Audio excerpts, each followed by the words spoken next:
Okay, here we are getting ready to interview Imelda and just doing a test of the microphone and seeing how this works. You want to say something? I will. So here I am, and apparently we're going to try to do this after the meet and greet before the show.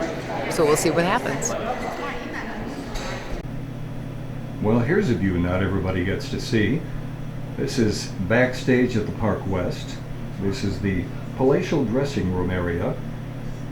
Which you have to crawl up into the catacombs to get to. Yeah, whoever designed the catacomb, what do we call it? The staircase? Yes. Getting up here was very drunk at the time they did it. But we're pleased to be here. Can't complain. Not at all. And there you have the important things: guitars, beer, And more guitars. interesting art, and momentarily, Imelda May.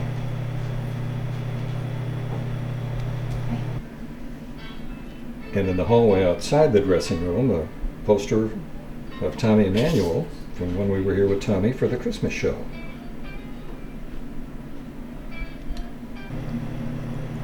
And now we get to say hello and welcome back to Chicago to the incredible Imelda May. Woohoo! Hello. Hi. Welcome, Imelda. The last time we talked to Imelda May was about 5 years ago, and boy, has your life changed in those years. Things have changed, big Including time. the look. Thank you. Yes. Well, I say thank you because I feel good, Yeah. feel happy, Yeah. and everything's good. I've had a tough time and came out the other end, so it's all good. Yeah. Cathartic in the end, you know. In fact, now you correct me, and I don't want to get into your personal That's life, okay. but every album you've done up to now, Mm. you've shown us your talent. On this album rather, I get the feeling you were showing us your heart. Wow, what a lovely way to put it. What a lovely way to put it. Yes. All the other albums I've written, I wrote honestly, but this one I didn't want to hold back anything at all. Because you always hold it a little back, you know. Because especially when you start getting aware that somebody might listen, it makes you, Yeah. you know, like anyone. If you're having a conversation, if you're talking with your friends, you talk, and if you think somebody's listening, you still talk, but you kind of Yeah. hold back a little. You just naturally do, and I didn't want to do that on this album, so I put my full heart and soul into it. Life, love, flesh, and blood. Yeah. Yeah, it's pretty powerful too. By the way, I'm getting the necklace. I gotta have that. This one. Oh, the other one. Yeah, the life, Oh, love. cool, yes. We understand you recorded part of that album in the U.S. With T-Bone Burnett. How was that? Recorded all of it in the Village Studios In a week. in LA in a week. Yeah, 15 tracks in 7 days. Wow. And it was wonderful. T-Bone he's a great man. He's a great producer. When I'd finished writing all the songs, my manager asked me who I'd like to produce it, you know, just who would be your and I fantasy. said I said T-Bone Burnett, and I couldn't believe that it happened, and he said yes. And I got a note back saying, I've known who you are, I've watched you, kind of thing. And he said, you weren't ready for me then, but you're ready for me now. Wow. He said after hearing the demos. And I thought that was a fabulous thing to say. Yeah. And we got on really well. When I turned up, I met the band that morning. Mhm. We'd not had a rehearsal, we'd not even met. And T-Bone liked it that way. He set it up like that for a reason. He's very thoughtful. That's Nothing crazy. happens accidentally. But he had a vision. He knew He had a vision, yeah. what you wanted to do, and you guys met. And Yeah, I mean, it just kept the electricity in it, you know. It kept it all very fresh. Mhm. But when you're recording it, you're still creating it, you know. Mhm. It's all still coming together, and still ideas happening. So well, it's we nice love vibe. it. We love the Oh, thank album. you. And there are so many really powerful cuts on the album. But I got to tell you, as a shopper, there's one song that really speaks to me. Oh, Bad Habit. Bad Habit. I thought, know. uh-oh, that's me. Bad Habit. I thought I had to write about it because I I wrote over the course of a year. Right. So I wrote about everything in my life over that year. So there's heartbreak, and because that was the end of my marriage, and then, you know, I wrote of love and family and all the things that you appreciate when you're having a tough time, and they're great. And then I wrote about hope and joy and desire and guilt and regret, all these things.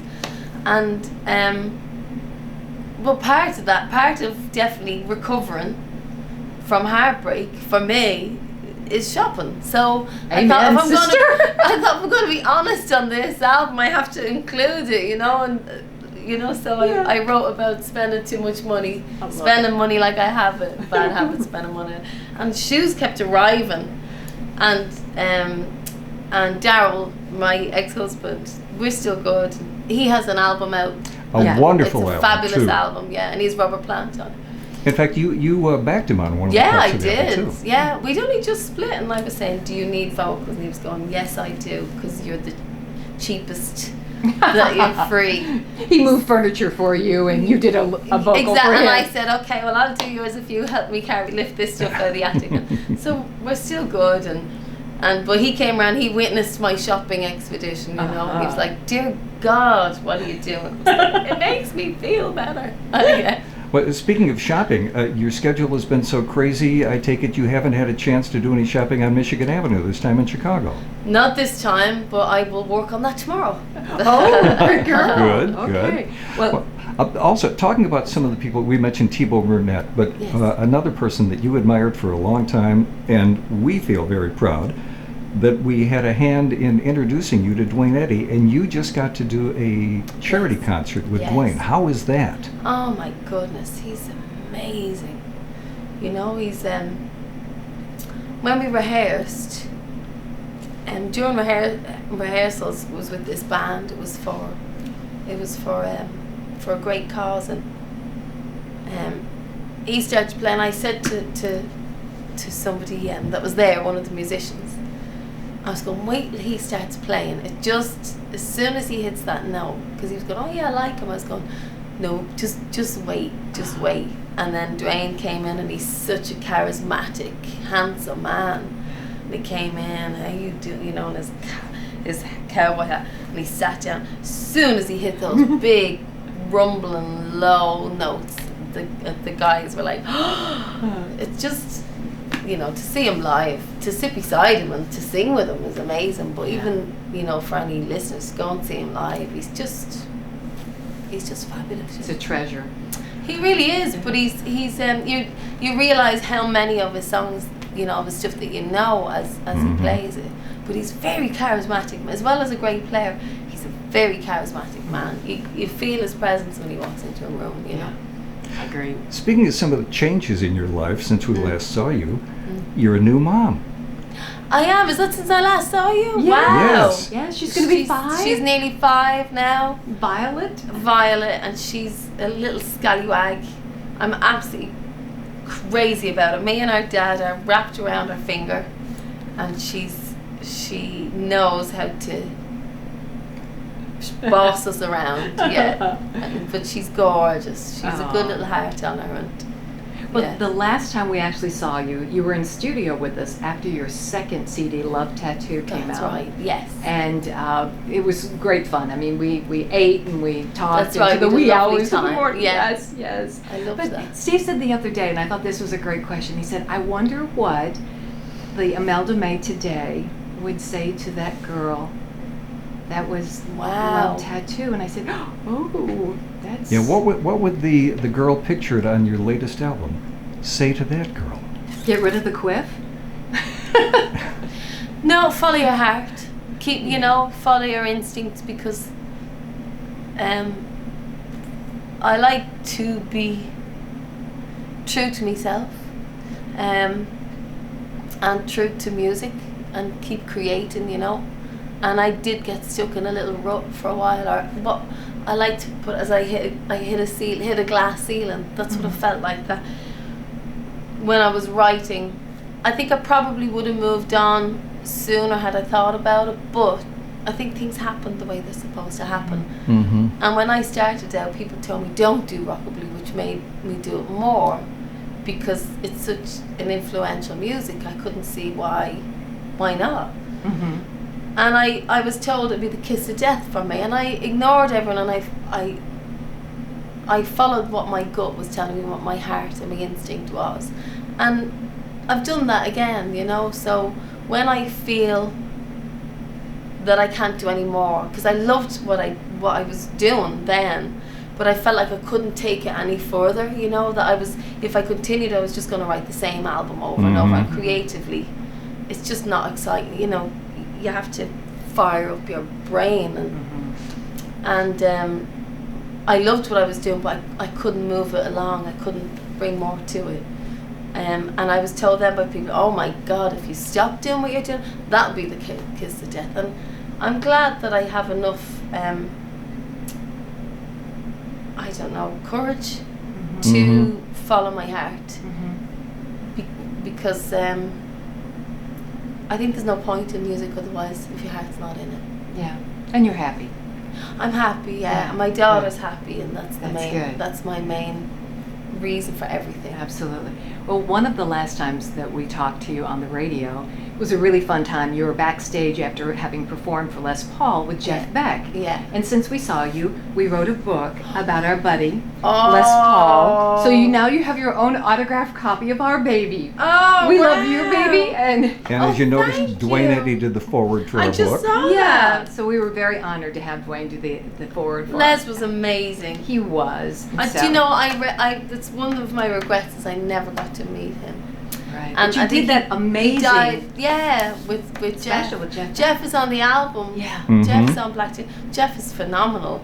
But I can only thank Jeff for introducing me to Les Paul. I knew Les Paul, Mary Ford, but not as in depth Right. as I did, you know, after working on those songs with Jeff. Well- It made me realize how genius both of them were. Yes. You know. Yes, there's a But- story to be told about that woman because she was Yeah, really Mary Ford. She's special. often overlooked, Yes. and I think that's wrong because they were very much a pair, and the harmonies that she came up with, they were her harmonies. She played as well, Yeah. and she was a big part of that. She wasn't his puppet, you know, like it's all him, and she was part of that creation, and what she brought to it was Yes, phenomenal. You know, I absolutely. had to learn all her parts, so I could hear Yeah. in depth what she was doing, and Yeah. it's so intricate and so fabulous. Yeah. It was wonderful to do. Well, I'm not just saying this, but you would have loved Les and he would have loved you. Oh, Oh, big time. Do you think so? Oh, yes, Absolutely. without a doubt. Thank you so much for your time. We're so looking forward to the show tonight. Thank you for your time, Oh. and it's so good to see It's a you joy both to see again. you, You're and- great people. Love your album. Thank Oh, you for thank that you too. very much. Thank you.